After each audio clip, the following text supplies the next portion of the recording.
My name's Elise Carter, and I've learned the power of silence. It was a humid Saturday night in Charleston, South Carolina, and my sister was hosting her engagement dinner at our childhood home. Everyone was there. Relatives I hadn't seen in years, neighbors who still remembered me as quiet little Elise, and old family friends who never asked the right questions. The dining room buzzed with laughter, heavy with Southern charm and judgment. The wine flowed, the gossip ran unchecked, and every few minutes, someone's eyes would drift toward me, like I was a stray thread in an otherwise perfect tapestry. "You still driving that old blue Corolla?" someone called out, loud enough to get a laugh from half the table. My sister Meredith flashed a sweet fake smile. "Elise is just super low maintenance, always has been." Her fiancé chuckled, not unkindly. He didn't catch the sharp edge in her tone, but I did. Everyone else did too. I just smiled and sipped my iced tea. No defense. No need. Then, as dessert plates clinked and silverware settled, her fiancé leaned over and asked, totally random, but when I was in Napa last month, I saw a private jet on the tarmac. It said Carter Innovations on the tail. Any relation? The silence that fell was almost physical. Even the AC seemed to hush. I didn't look up, just said softly, "Yeah, that's mine." The moment stretched. Someone dropped a spoon. They'd spent years painting me as the eccentric one, the one who moved to Denver at 24, didn't marry, didn't come home for Easter, and didn't post curated selfies with pumpkin spice lattes. I used to try sent birthday cards, offered to cover dinner, even once paid part of my nephew's summer camp tuition. Meredith later told everyone I was trying to embarrass her. That was the last time I offered. The truth? I left Charleston because I needed air. I spent the first years broke, working late shifts at a tech support desk, and living in a one-bedroom with paper-thin walls. Carter Innovations started as a weekend project. Just me and a second-hand laptop, building a routing tool for food delivery drivers. No investors, no mentors, just code, ramen, and an idea. It moves millions of packages and the room. 3 years later, a logistics firm in Singapore stumbled upon my software and sent a short email. Had I ever considered scaling it? I hadn't. But I did. With little more than stubbornness and caffeine, I built it out, version after version. By 32, I secured a small seed round. Then came Series A. By 35, I had an office in downtown Denver, a tight-knit team of engineers and product leads, and clients across 5 continents. When a major North American carrier acquired us, the deal included a confidentiality clause and enough zeros to erase any doubts about whether I'd made it. But I kept the Corolla. Not out of necessity, out of preference. It kept things quiet, gave people room to assume. To my family, none of it mattered. They didn't ask about the business or where I went on my solo holidays. They noticed the thrift store sweaters, the lack of luxury handbags. They saw absence and filled in the blanks with pity. "Elise has always been independent," Mom would say at family dinners, her voice too light to be warm. "Didn't want the whole husband and kids life." An aunt once leaned over at Thanksgiving and murmured, "Well, at least Meredith settled down." At first, it stung. Then it amused me. Now, it was just background static.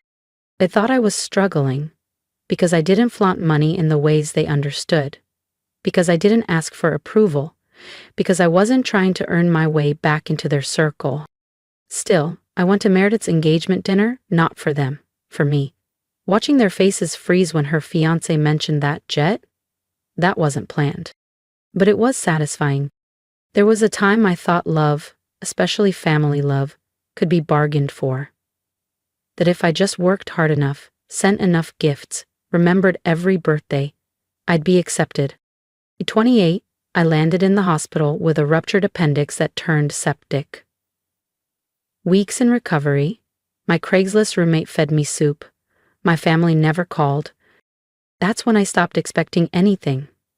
No more holiday texts, no more emotional offerings. I still showed up at the big events. Still brought candles or wine or a handmade card. To let them believe I was the eccentric sister. Because letting them keep their illusion was easier than explaining the truth. And because, despite everything, a quiet part of me still hoped, I showed up. Hoping maybe something would shift. That, just once, someone might ask what I was working on and actually listen. That they'd see me not as a failure to mimic, but as someone who forged her own path and made it. It never happened. When Carter Innovations exploded, I didn't tell them. Not when I hired my first full-time engineer. Not when we hit $2 million 0 cents in recurring revenue. Not even when I signed the acquisition deal that would let me retire twice before 40. Why would I? They wouldn't have believed me. Or worse, they'd weaponize it. Mom would say I was showing off. Meredith would whisper to her friends that I was probably lying again. So I learned to celebrate in silence. I funneled the money into a new venture, this time, not under my name, a clean energy logistics hub outside Boulder. Practical, scalable, it created real jobs. I kept my head down and my receipts private. I flew coach even when I didn't have to. I let the spotlight shine on others. My team knew who I was. My investors trusted me. That was enough. And somewhere along the way, I changed too. I no longer craved a seat at their table. I built my own, quietly, piece by piece, without applause. So yes, there was a certain poetic irony when, after years of keeping my head low, the truth came out. By accident, over dessert, out of his mouth, not mine. I knew Meredith would hate it because in her version of the story, she was the golden one, the chosen daughter, the face of success, the house, the ring, the curated honeymoon hashtag. She owned it all. Didn't come to her dinner to disrupt that. But when life drops a moment like that into your lap, you don't flinch. You hold your wine glass steady, you smile, and you let it sit. Undeniable and unbothered, right in the middle of their perfect table. The backyard sparkled with white lights, navy linens, gold cutlery, the chef plated lamb with a flourish. Meredith beamed like royalty. I arrived 20 minutes late, not to make a scene, just to miss the part where I had to pretend. I parked a block away and walked the final stretch in heels I'd bought on clearance at a Denver outlet mall. No label, no logo, just comfort and quiet confidence. The kind you earn from years of being underestimated. I slipped in through the side gate. No fanfare, just me.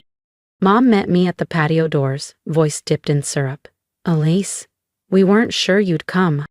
Translation, we hoped you wouldn't. Meredith appeared moments later, dressed like the thumbnail of a wedding magazine cover. Champagne silk, a ring that screamed, "Look again," and that ever-familiar glint in her eyes when she saw me. You look cozy, she said, eyes scanning my simple black sheath dress. Still love your classic pieces. Classic was her favorite euphemism for cheap. Simple, practical, modest, always said with a smile that didn't quite reach her eyes. I just smiled back, good to see you too. Around the long candlelit table, the chatter buzzed. Cheers for my niece landing an internship at a boutique PR agency. Applause for our cousin's boyfriend's promotion at Chase. Meredith glowed as everyone asked about the wedding planner, the honeymoon, the designer dress. No one asked what I'd been working on. They never did. I was the backdrop, the eccentric, the girl who moved away and never came back with a ring or baby photos. They didn't know how to measure me, so they wrote me out of the success story. By the third course, the teasing started. Uncle Jeff leaned in. Still got that old Honda, Elise. I swear it's older than your nephew. Laughter followed. Warm, familiar, laced with the kind of affection that smothers you. Oh, remember those handmade Christmas gifts? Someone added. Who makes their own candles anymore? Meredith sighed. Faux sweet. She's always been grounded, doesn't care about appearances. She turned to her fiancé like it was a punchline, right? He looked at me, a tilt of curiosity in his voice. Wait, Elise Carter? Carter Innovations? Meredith blinked. What? He went on. eyebrows raised. "We saw your name on a jet in St. Bart's. Gulfstream G600. The concierge said the owner was based in Denver." You could feel the pause in the air. Forks frozen. Glasses mid-lift. I looked up slowly, met his eyes, and said, calm as ever, "Yeah, that's mine." If you felt that moment of quiet triumph too, don't forget to subscribe. There's more to Elise's story, and the next chapter might just surprise you. My cousin's jaw practically hit his plate. My mother's eyes narrowed, calculating, like she was rewriting a lifetime of assumptions in real time. Meredith? She went pale, visibly, unmistakably pale, and her fiancé just stared, mouth slightly open, words forming and evaporating before they left his lips. Finally he blinked. "Wait, you're the one who closed that deal with Eastern Freight last year? That merger was massive." I didn't answer. Ever. Didn't need to. The truth was already louder than anything I could say. Meredith let out a short, brittle laugh. "She's joking." Then, softer. "Right?" I folded my napkin, placed it on my plate, and stood up calmly. "Actually, I've got an early flight." My mother's voice came quickly. "But dessert's not even out yet." "I know." Every head followed me as I moved around the table. People who had spent years ignoring me, underestimating me, suddenly racing to fit me into a new story. But I wasn't there to help them rewrite the script. As I reached the side gate, I heard a whisper ripple behind me. "She has a jet?" No one followed, and I didn't look back. The walk to my car felt longer than usual. Maybe it was the weight of the silence, still clinging to the streamlit backyard like smoke. Or maybe it was the strange, clean lightness in my chest. Like I'd finally put something down I didn't realize I'd been carrying. I slid into the driver's seat, closed the door, and sat still for a moment. Hands on the wheel, eyes straight ahead. The porch lights still glowed behind me. Inside, I knew Meredith was already reconstructing the narrative. Maybe I won the lottery. Maybe I'd exaggerated. Maybe I was someone else's assistant. Anything to keep herself the center of the family myth. But this time, the story had slipped out of her hands. She wasn't the one holding the pen anymore. And for the first time, I didn't care whether they believed me. Because the truth didn't come from me, it came from someone they respected. Someone they still wanted to impress.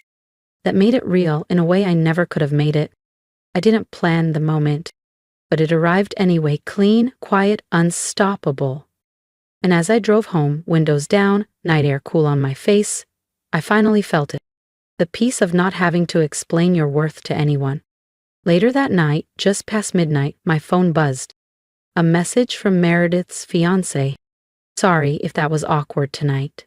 Didn't mean to put you on the spot, just really respect what you've built." His message came just after midnight. I stared at the screen for a long time before typing a reply. "Thanks. I'm used to awkward." That wasn't awkward, that was clarity. He read it immediately, left a simple thumbs up. That was enough. I lay back in bed, the ceiling above me soft and blank. A quiet canvas where old memories painted themselves without asking. I remembered being 12, sitting on the back porch steps while Meredith opened presents in the dining room. Her birthday party, friends only. I'd helped Mom bake the cake, but no one saved me a slice. I remembered prom night, watching from behind the curtains as my cousin twirled in the yard, corsage flashing, relatives smiling. I didn't get asked. No one wondered if I'd found a dress. I remembered my father, long gone now, tousling my hair with a chuckle. "She's the practical one, the other one's the pretty one."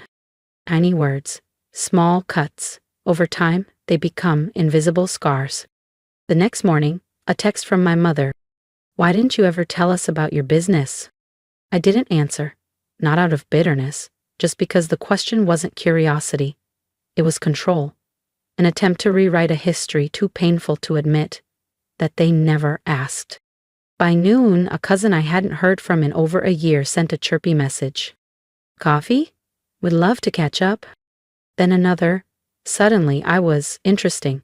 Suddenly, I mattered. But I'd waited too long for those invitations. They meant nothing now. I declined each one, politely, no anger, just clarity. 2 days later, My assistant confirmed the Gulfstream was ready for a new charter out of St. Bart's. I booked a last-minute seat not to run, but to release. In the cabin, I cradled a glass of mineral water, watching the clouds break over the Atlantic. Sunlight caught the wing, carving a silver path through sky. And I smiled, not because I was flying private, but because I was flying free. Not every battle needs noise. Not every truth needs an audience. Sometimes the most powerful thing you can do is walk away. Quietly, confidently, while the room still waits for an explanation. For years, I believed my worth lived in their approval. Now I know better. My worth was always mine. It lived in every sleepless night, every line of code, every silent choice to keep going. When no one clapped and no one cared. It lives in every team I built, every risk I took when failure seemed like the only certainty. It lives in the decisions made behind closed doors, the contracts signed after months of silence, the clients who trusted me when no one else did. It lives in how I chose not to harden, how I stayed soft, stayed open, even when they gave me every reason to turn away. It lives in the quiet, in the calm, in me. I used to think closure required confrontation, that if I could just explain myself well enough, show them every timeline, every sleepless night, every scar, they'd see me. But closure isn't always loud. Sometimes it's a plane ride away from people who never asked the right questions. It's the quiet click of a door closing, not with anger, just finality. My family still talks, I know they do. They reshape the story, turn me into a mystery. Sometimes, even a cautionary tale. She changed. She thinks she's better. He forgot her roots. Let them? Because I've outgrown their version of me. I don't live in that story anymore. I don't need to be understood by people who never looked past the outline. I don't need applause from a table where I was always the afterthought. I don't need to hear we were wrong about you. I already know they were. What I needed, what I fought so long to find, was peace. And I found it the moment I stopped folding myself into something they could recognize. Let them talk. I live in rooms they'll never enter. I build what they'll never see. I move without their permission. And that, in its own quiet way, is power. I didn't walk into that dinner to prove anything, but they saw it anyway. Because truth doesn't need a spotlight. It just needs a moment. And when that moment comes, you don't flinch. You simply exist, fully, freely, and let the silence say the rest. If you've ever been the quiet one, the overlooked one, the person rewriting their life from the outside in, I'd love to hear from you. Share your story in the comments, or just leave a few words of support. I read every one. Sometimes, what we need most isn't to be applauded, it's to be seen. And if you're still in that in-between space, where your worth feels invisible, please don't shrink. Keep building, keep choosing yourself. The peace on the other side is real. Subscribe if this spoke to you. Our stories matter more than they ever let us believe.